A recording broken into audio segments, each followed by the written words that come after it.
दोस्तों, आप देख रहे हैं खूनी हॉरर 444, जहां हम आपके लिए लेकर आते हैं ऐसे ही डरावनी और सिहरन पैदा कर देने वाली हॉरर स्टोरी। अगर आपको ये कहानी पसंद आए तो चैनल को सब्सक्राइब करना बिल्कुल ना भूले, क्योंकि अगली कहानी शायद आपकी शहर की हो। राजीव जी बिहार के रहने वाले थे। वो दो दोस्त थे, दोनों हैदराबाद में काम करने के लिए गए थे। दोनों दोस्त एक चॉकलेट की कंपनी में काम करते थे। राजीव जी बताते हैं कि वहीं पर उनके दोस्त को एक लड़की पसंद आ गई थी। वो रोज उससे मिलने जाया करता था। दोस्तों, एक बात बताना चाहता हूँ, अक्सर प्यार में लोग वह कर बैठते हैं जो हमने करने की सोची ना हो। आज की कहानी भी कुछ ऐसी ही है। राजीव जी बताते हैं कि उनके दोस्त को भी प्यार का बुखार चढ़ा था।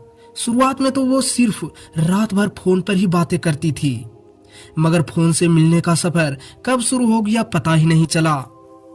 और उसके प्यार के चक्कर में अक्सर मुझे अपनी नींद खराब करनी पड़ती थी, क्योंकि मेरा दोस्त सिर्फ रात को ही अपनी गर्लफ्रेंड से मिल पाता था। ऐसे ही देर रात जब मेरा दोस्त अपनी गर्लफ्रेंड से मिलने जा रहा था तो उसने हमेशा की तरह मुझे साथ में आने को कहा, मगर उस दिन मेरी तबीयत कुछ ठीक नहीं लग रही थी, जिस वजह से पहले तो मैं साफ मना कर दिया, मगर वो माना ही नहीं। ना जाने उसने उस वक्त अपने कौन कौन से एहसास मुझे याद दिला दिए, और जब उसने लगा कि मैं तब भी नहीं जाऊंगा तो वो रोने भी लगे। आखिरकार मुझे उसके साथ जाना ही पड़ा। रास्ते में जब हम दोनों दोस्त जा रहे थे तो मैंने अपने दोस्त से पूछा, यार इतनी रात में क्यों मिलने जाते हो? दिन में भी तो मिल सकते हो, इतनी रात में मत मिला करो। इस पर मेरे दोस्त ने कहा, अरे यार, उसके घर वालों को शक हो गया है, इसीलिए हम देर रात ही मिल पाते हैं, समझ गया। और जब उस तालाब के पास पहुंचे तो पाया कि वो पहले से ही वहां बैठी है, जबकि हमेशा वहां पहुंचकर हमारा दोस्त फोन करता था, तभी वो लड़की आती थी। आखिरकार मैंने भी सोचा, अच्छी बात है, टाइम भी बच जाएगा। मेरा दोस्त अपनी गर्लफ्रेंड के साथ बात करने में व्यस्त था। उससे पहले मैंने उसका फोन ले लिया ताकि मेरा भी टाइम पास हो जाए। मैं वहां से थोड़ी दूर जाकर मोबाइल पर पबजी खेलने लगा।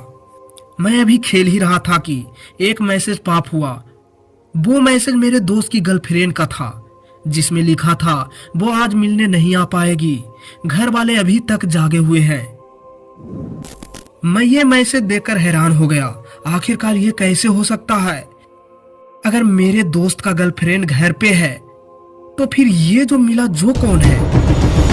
मैं ये देखने के लिए वापस अपने दोस्त के पास गया, मगर वो वहां नहीं था। उसे वहां न पाकर मैं थोड़ा घबरा गया। मैंने उसे वहीं आसपास खोजने की कोशिश भी की, मगर वो कहीं नहीं मिला। मैं तालाब के चारों तरफ घूरकर भी देखा, लेकिन मेरा दोस्त वहां भी नहीं था। उसकी बाइक अभी भी वही तालाब के किनारे खड़ी थी। अकेले मुझे काफी डर लगने लगा था। मैंने उसकी बाइक ली और वहां से निकल गया, मगर मैं लगातार अपने दोस्त को आवाज लगाते हुए जा रहा था। तभी मुझे किसी की चीखने की आवाज सुनाई दी। मैं तुरंत उसी तरफ भागा तो देखा कि एक पेड़ से मेरा दोस्त लटका हुआ है और छटपटा रहा था। मैंने उसे उतरने के लिए बोला, मगर वो उतर नहीं पा रहा था। मैंने तुरंत जाकर उसे उस पेड़ से नीचे उतारा। उसका चेहरा एकदम लाल हो गया था, वो ठीक से सांस भी नहीं ले पा रहा था। जब मेरा दोस्त थोड़ा शांत हुआ तो मैंने उससे पूछा, कौन थी वो लड़की और तू यहाँ कैसे आया? इस पर मेरा दोस्त बोला, पहले तो वो लड़की बिल्कुल मेरी गर्लफ्रेंड की तरह लग रही थी, मगर धीरे धीरे वो अपने आप बदलने लगी। उसने मेरा हाथ पकड़ा और अपने साथ यहाँ ले आई। जब मुझे यहाँ ला रही थी तो मैंने तुम्हें आवाज भी दी थी, मगर तू फोन पर बिजी था। फिर हम दोनों बिना टाइम गवाए वहां से निकल गए।